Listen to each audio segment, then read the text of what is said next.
Hello, our friends, Evolutionary Energy Arts family.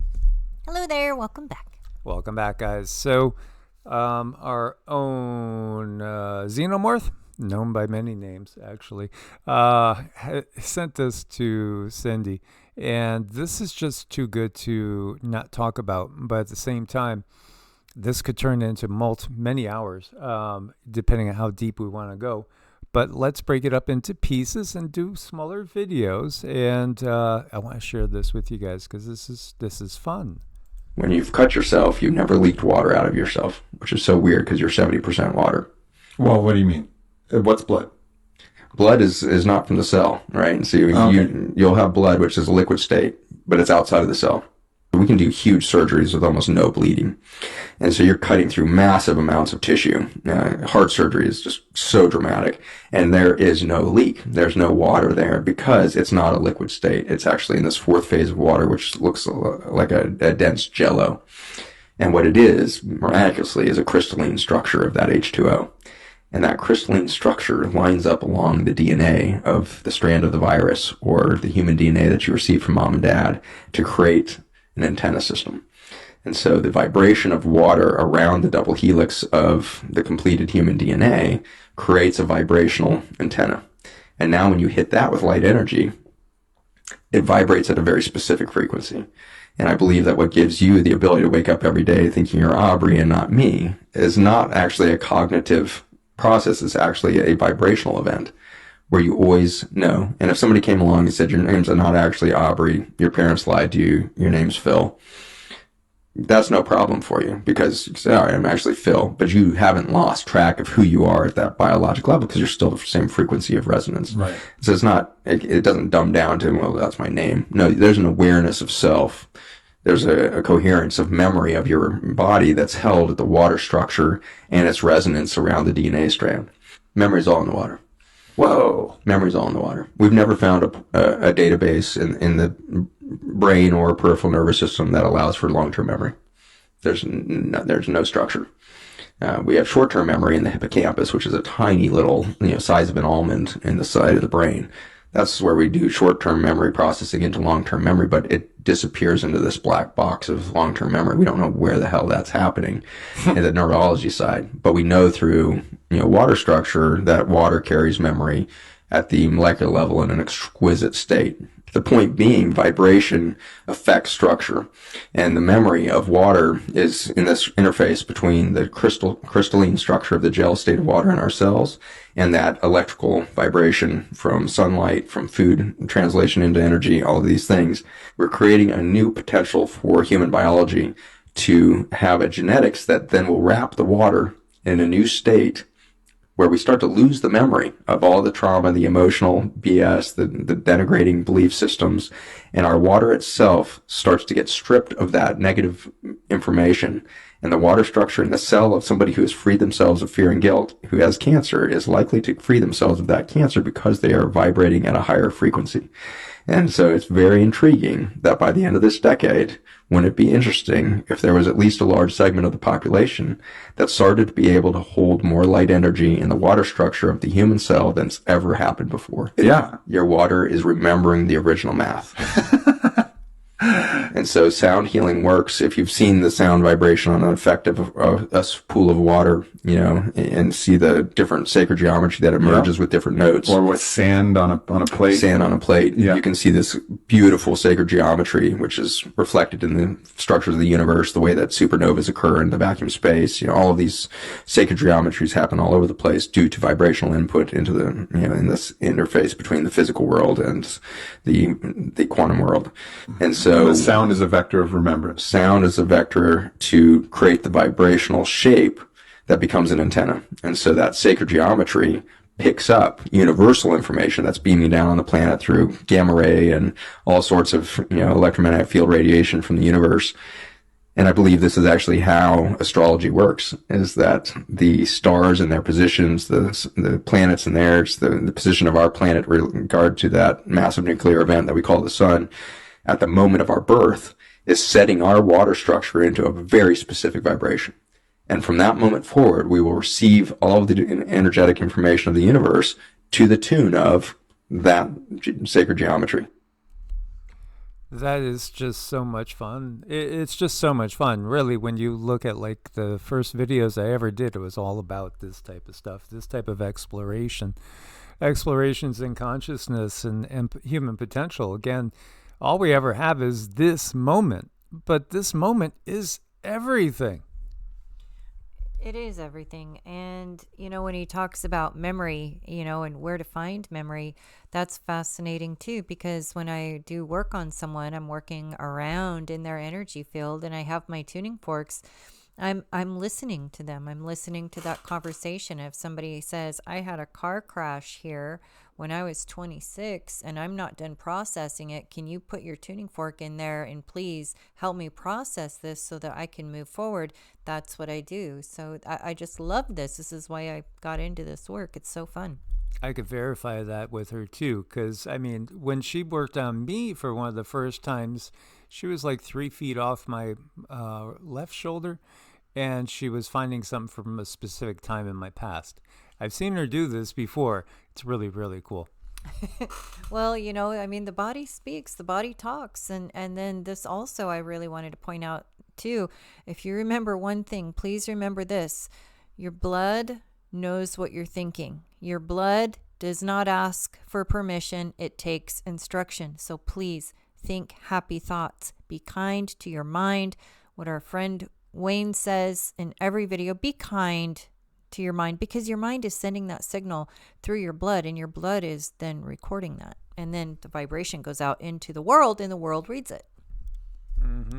This is why talking in your head, when you're talking to yourself, you got to make note of what you're saying.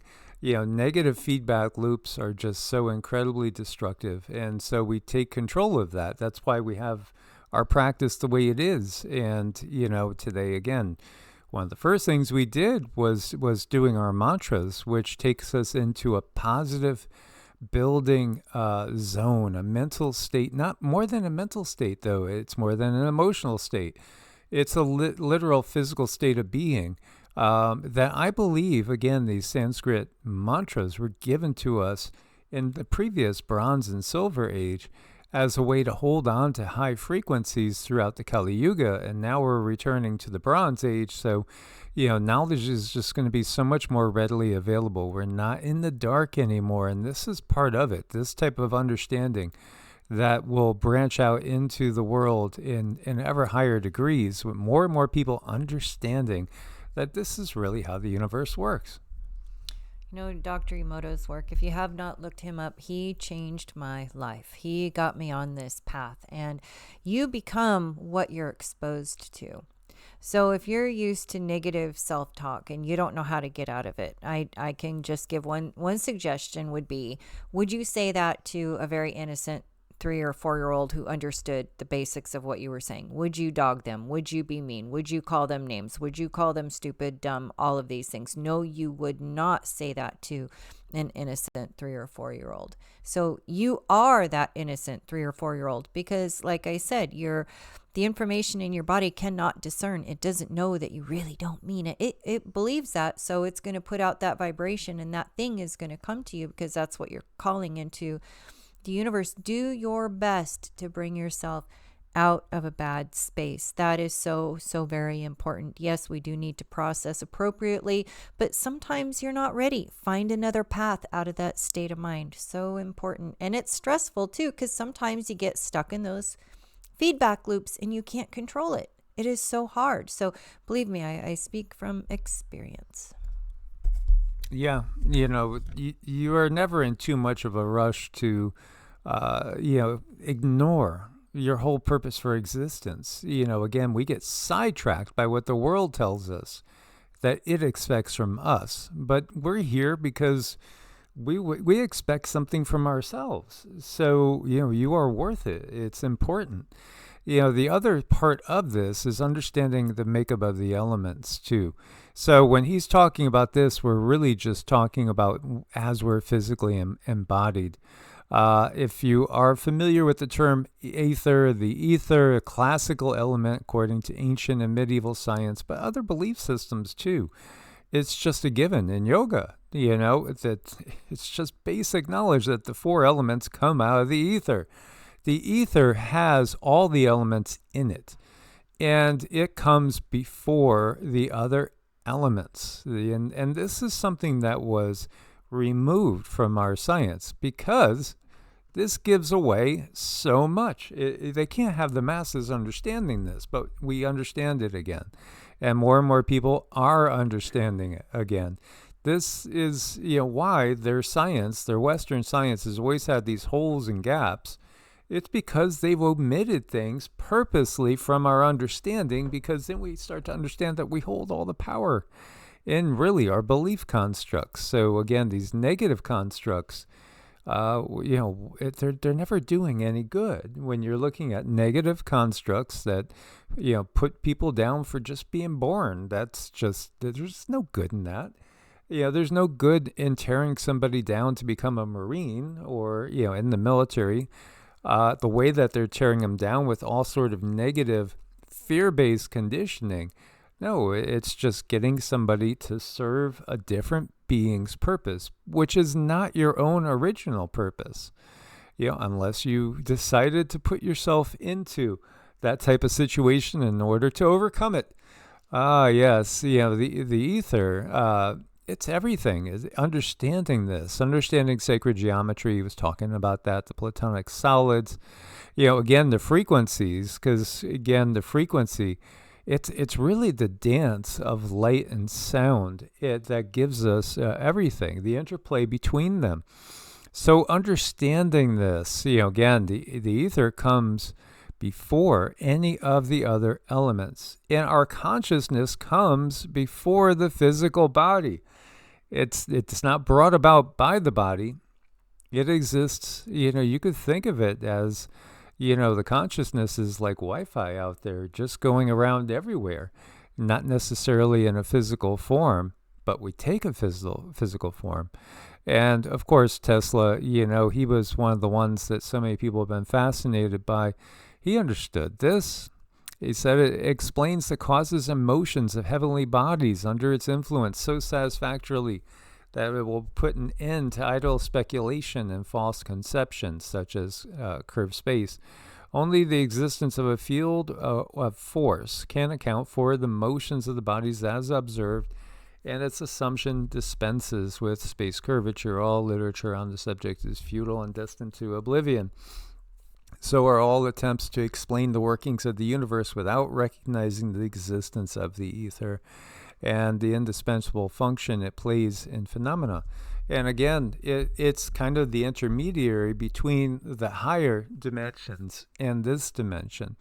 So, you could think of it from that perspective. Everything gets put out into the ether. There's nothing that's ever hidden. Everything is always right there. All data can be accessed. And any consciousness can contact any other consciousness. This is huge, but this is a complete misunderstanding by Western science, and it's a purposeful one. There's a lot to learn, and it's a very interesting world, and you have fun with it. You learn these things and have fun with it, and know that you create your own reality. Happy thoughts are important. Yeah, and that's a reason to celebrate. As always, guys, much love. Look forward to your comments and questions. Source bless and namaste. Namaste.